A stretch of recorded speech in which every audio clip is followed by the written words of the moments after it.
Student, चलिए second set practice के लिए रेडी है। ओके, तो रियोप्टिक्स का सेकंड सेट में हम लोग देखने वाला है रिफ्लेक्शन ऑफ लाइट से रिलेटेड क्वेश्चन। फर्स्ट जो सेट है 10 क्वेश्चन एमसीक्यू का, उसका मैं नाम रखा था रियोप्टिक्स #1। तो आप यूट्यूब पर सर्च करेंगे, मेरे चैनल पर जाकर तो आपको मिल जाएगा, नहीं तो फिर मैं इस वीडियो के डिस्क्रिप्शन में उसका लिंक दे दूंगा। तो चलिए शुरू करते हैं बिना समय गवाए हुए। लेकिन एक बात आपको मैं याद दिला दूं, बताना चाहता हूँ कि पूरा इस तरह का जो सेट है वो पूरा होल फिजिक्स के लिए चलेगा। लगभग ये 70 से 80 सेट का पूरा रहेगा 3 महीना में। 70 से 80 सेट मैं करवाने वाला हूँ, टोटल होल फिजिक्स का करवाने वाला हूँ। तो टेंशन नहीं लेना है और 10-10 क्वेश्चन का पर डे काम करते चलना है, रिविजन करते चलना है।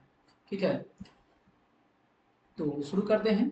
रिफ्रैक्शन ऑफ लाइट में का पहला question, when A ray of light enters a glass slab, अगर कोई रेज, ठीक है, ग्लास स्लैब में इंटर करता है तो इसका वेवलेंथ क्या होगा।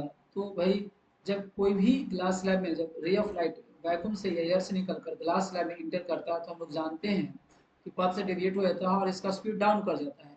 तो स्पीड अगर डिक्रीज करता है तो भाई स्पीड और वेवलेंथ डायरेक्टली प्रोपोर्शनल है, तो इसीलिए ये भी क्या कर जाएगा, डिक्रीज कर जाएगा। यहाँ पर वेवलेंथ डिक्रीज कर जाएगा, option number B. Next question है, which of the following has maximum refractive index, किसके पास सबसे ज्यादा रिफ्रैक्टिव इंडेक्स होगा। तो हमें पता है भाई ग्लास का 1.5 होता है, वाटर का 1.3 होता है, ठीक है। आयरन तो ट्रांसपेरेंट मीडियम है नहीं तो ऐसे ही गया। डायमंड का होता है 2.42, ठीक है। तो सबसे ज्यादा किसका हो, डायमंड का, तो डायमंड आंसर हो जाएगा। Next question, mirror approaching you at speed of, mirror में यहाँ पर स्टूडेंट थोड़ा ध्यान देंगे कि ये जो मिरर है यहाँ पर वो प्लेन मिरर है, ठीक है। प्लेन मिरर के रिस्पेक्ट में क्वेश्चन दिया गया था। Plane mirror approaching you at speed of 10 metre per second, the speed with which your image approach you is.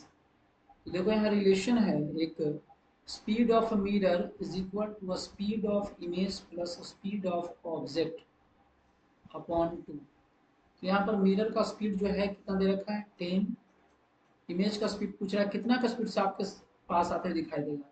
भाई आते हुए दिखाई दे रहा है आपके पास तो आप तो रुके हुए हैं, जीरो, आपका स्पीड जीरो हो गया, अपॉन 2, क्रॉस मल्टीप्लाई करेंगे यहाँ पर हो जाएगा 20। तो इमेज ऑफ स्पीड कितना हो गया, 20 मीटर पर सेकेंड। तो निकल गया यहाँ पर आंसर। इमेज आपके सामने कितना स्पीड से दिखाई आते हुए दिखाई देगा, 20 मीटर पर सेकेंड से।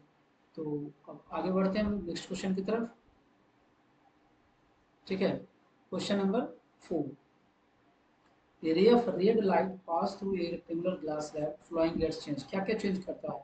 तो जब कोई भी रे ग्लास स्लैब इंटर करता है तो उसका स्पीड और वेवलेंथ दोनों चेंज करता है। स्पीड भी चेंज करेगा, समझ गए, और वेवलेंथ भी। तो स्पीड वाला ऑप्शन है नहीं कहीं पर, तो यहाँ पर सिर्फ हो जाएगा answer wavelength. Next question 5 number, यहाँ पर बोला जा रहा है कि velocity of light in vacuum is C. वैसे हम लोग जानते हैं कि वैक्यूम में स्पीड कितना होता है, 3 इंटू 10 टू द पावर कितना होता है, 3 into 10 to the power 8 metre per second. But यहाँ पर सी बोला रहे हैं, कोई दिक्कत नहीं, सी कटर में आंसर भी दिया हुआ है। हो रहा है कि it's value in glass, glass में इसका वैल्यू कितना होगा, मतलब ग्लास में स्पीड पूछा जा रहा है भाई। तो हमें पता है काफी एकदम से सा क्वेश्चन है, काफी सिंपल है। तो ये म्यू का वैल्यू यहाँ पर हो गया 3/2, फार्मूला होता है रिफ्रैक्टिव इंडेक्स बराबर C/V। सी का सी छोड़ देना है, अपॉन भी, क्रॉस मल्टीप्लाई करेंगे तो 3V बराबर 2C, तो V बराबर हो जाएगा 2C/3। यहाँ पर option number B. Next question, next question जो भाई है ये यहाँ पर रिलेटिव रिफ्रैक्टिव इंडेक्स से रिलेटेड है। तो ध्यान दीजिएगा, ये लिखा हुआ है यहाँ पर कि μ/1, ऐसे पढ़ेंगे μ/1, मतलब कि refractive index of 2 with respect to 1। इसको हम ऐसे भी लिख सकते हैं, देखिएगा बोर्ड में ऐसे भी लिखा हुआ है, तो घबराना नहीं और आंसर उसका सही देना है। μ1 यहाँ लिखा हुआ है ना, ये टर्म, इस टर्म को ऐसे लिखेंगे μ/1। इसका मतलब होता है refractive index of 2 with respect to 1। जिसका भी रिफ्रैक्टिव इंडेक्स पूछा जाए वो डिवाइड का सिंबल को ऊपर रख देना है, और जिसका रिस्पेक्ट में पूछा जाए वो नीचे रहेगा। तो μ2/μ1 हो जाएगा भाई। आंसर ऑप्शन नंबर ए, ठीक है। आराम आराम से करते रहते हैं, चलते हैं, ठीक है। चलिए देखिए यहाँ पे ध्यान से, आराम आराम से हम लोग करना है, सभी क्वेश्चन करना है। तो question number 7, if an object is place 20 centimetre, देखिए बढ़िया सा सवाल दिया गया है, यहाँ पर न्यूमेरिकल है। अगर कोई ऑब्जेक्ट को 20 सेंटीमीटर वाटर के अंदर रखा है हमने, ठीक है, तो अपरेंट डेप्थ कितना होगा, मतलब हमें कितना पर दिखाई देगा। मान लीजिए कि देखो यहाँ पर ऐसा कुछ है कि ये मान लीजिए वाटर है, यहाँ पर इस तरह से अंदर भी सिर्फ वाटर है,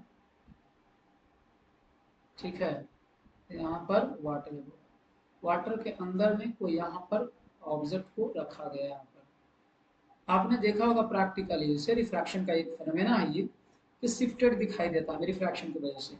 कोई भी बॉडी को आप डेंसर मीडियम में रखें, आपने देखा होगा कि वाटर के अंदर कोई भी ऑब्जेक्ट है तो वो थोड़ा सा ऊपर शिफ्टेड दिखाई देता है। या आपने ऑफिस में देखा होगा कि ऑफिस के टेबल पर जो ग्लास लगा हुआ रहता है, शीशा लगा हुआ रहता है, उसके नीचे अगर पेपर रहेगा तो आपको थोड़ा सा ऊपर उठा हुआ दिखाई देता है।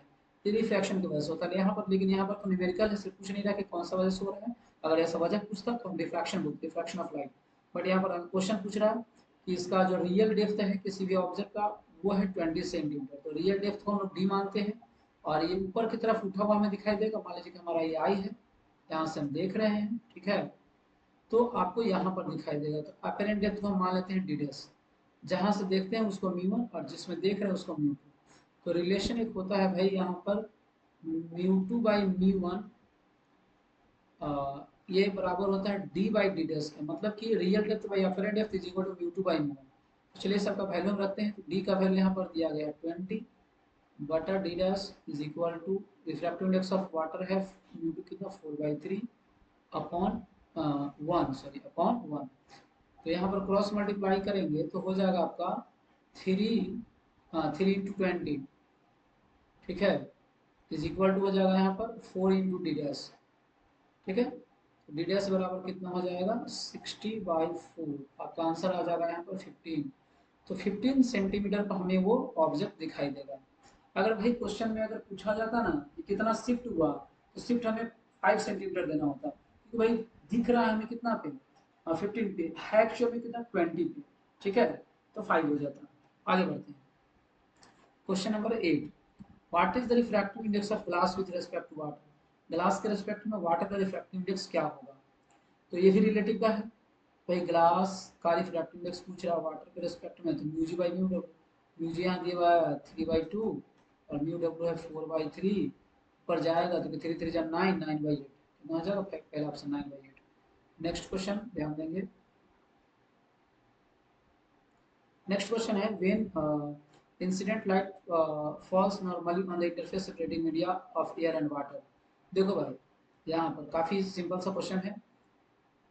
अगर इंसिडेंट लाइट नॉर्मली फॉल करता है, ये चाहे वो रेयर से डेंसर में जाए, डेंसर से रेयर में जाए, कोई फर्क नहीं पड़ता। अगर नॉर्मली गिरा तो कोई डेविएशन नहीं होगा। भाई जब डेविएशन ही नहीं होगा तो इंसिडेंट रे का पथ, नॉर्मल का पथ, ये दोनों सेम होगा, तो इंसिडेंट एंगल 0 डिग्री हो जाएगा। ठीक इसी तरह से नॉर्मल और रिफ्रैक्टेड रे, ये भी डेविएशन हुआ नहीं है, तो दोनों सेम रहेगा। जब सेम रहेगा दोनों एक दूसरे को ओवरलैप कर जाएगा तो ओवरलैपिंग लाइन पर एंगल 0 बनता है। तो यहाँ पर एंगल ऑफ इंसिडेंस और रिफ्रैक्टेड दोनों 0 डिग्री होगा। एंगल ऑफ रिफ्रैक्शन और एंगल ऑफ इंसिडेंस दोनों 0 होगा, ठीक है। नेक्स्ट क्वेश्चन है, लास्ट क्वेश्चन हमारा और काफी सिंपल है। The velocity of light is maximum in.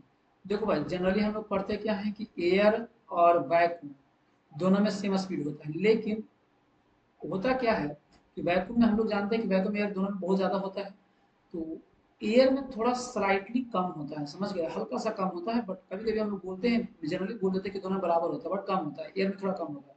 अगर ऑप्शन में सिर्फ एयर होता तो यहाँ पर हम एयर टिक आउट करते, वैक्यूम नहीं होता तो, लेकिन वैक्यूम है तो आपका सही आंसर हो जाएगा ऑप्शन नंबर डी, वैक्यूम हो जाएगा, ठीक है। चलिए मिलते हैं हम नेक्स्ट सेट के साथ, सेट नंबर 3 रियोप्टिक्स #3 के साथ, ठीक है। जय हिंद।